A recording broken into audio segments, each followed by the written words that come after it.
So Lillian, why it's Black Lives Matter and not All Lives Matter? Well, it's an interesting one. I think let's provide context to why Black Lives Matter is out and where all this comes from. So, for many, many years, I'm pretty sure you guys see the news and you see what happens in terms of police brutality and also, let's say, black and white crime. The big reason why Black Lives Matter came around was because the number of black people that are, let's say, killed by the police or brutal force is being used by them, especially in areas where it's predominantly black, and specifically speaking more from an American, but also in the UK where predominantly black people live in low income areas. And the issue is that when, let's say, we complain or we do issues about it, no one really reacts or is attentive. However, I don't want to make it too political to say it's all about the police, but other factors, let's say when we talk about employment, where, you know, black people are not really recognized for opportunities or considered for opportunities, especially when it comes to promotion or growing in the organization. And the reason why we talk about it matters is because the same way as people, we value all lives, not just white lives, but also Asian lives.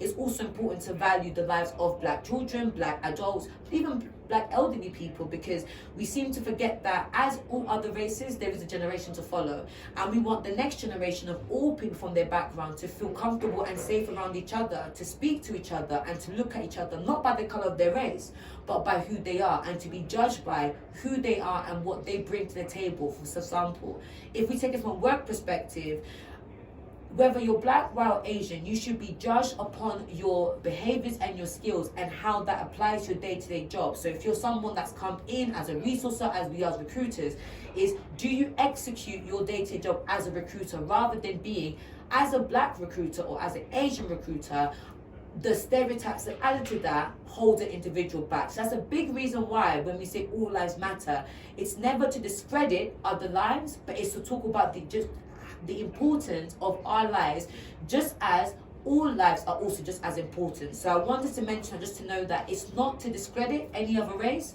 but it's to also raise awareness about we are just as important. So you talked about stereotypes earlier. Can you give us an example of that? Cool, okay, examples. So in terms of stereotypes, the ones I've experienced in my past is when people call me, they use the word sassy, for example. You know, people think that it's a joke and it's funny, but it really isn't. It's quite, I would say the word offensive, because it does demean what we're trying to get.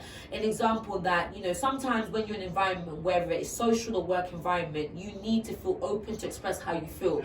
And this example, if you want something to be improved or to change, everyone, no matter what race you are, should feel like they have a voice. Now, in experiences when I, for example, have expressed how I felt, I've been called sassy.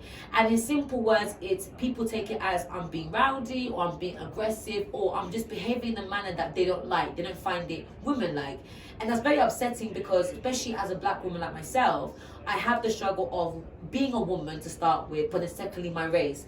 And it's quite demeaning. There are many different examples that we can share, but I think the importance of stereotypes, why they're so negative, is that when you use that against a particular race, it can also affect their confidence and affect their ability to want to push themselves, because they feel as though that if one individual from a race, then all races look that way. So the big reason why we need to look at eradicating stereotypes or changing the narrative of stereotypes is we need to know that no matter where you are from, everyone has good and bad.